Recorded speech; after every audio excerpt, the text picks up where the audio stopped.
అందరికీ నిదానంగా భోజనం చేసుకోండి.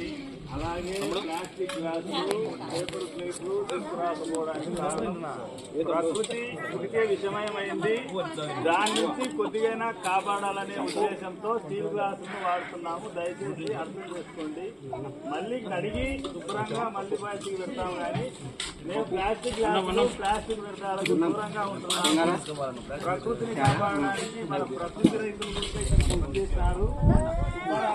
బాలమతి రెడ్డి అన్న, రాజేశ్వర రెడ్డి అన్న, ఇంకా కొందరు ఉన్నారు ఇక్కడ ప్రకృతికి సంబంధించిన వాళ్ళు. వీళ్ళు ఏ విధమైనటువంటి రసాయనాలు వాడకుండా సేద్యం చేస్తున్నారు, వ్యవసాయం చేస్తున్నారు. అందులో నేను ఒక చిన్న భాగస్వామి. అందుకోసమని ఈ విధంగా మేము ముందుకు పోతున్నాము.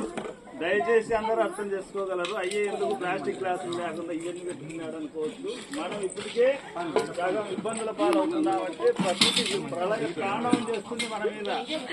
మొన్నటిదాకా వర్షాలు కురుస్తున్నాయి, మళ్ళీ రేపో మాకు తుఫాన్ అంటున్నారు. వీటన్నిటికీ కారణం మనిషే. అందుకు మనుగడ మార్చుకొని ఆరోగ్యాన్ని చక్కదిద్దుకోవాలని నా ప్రార్థన.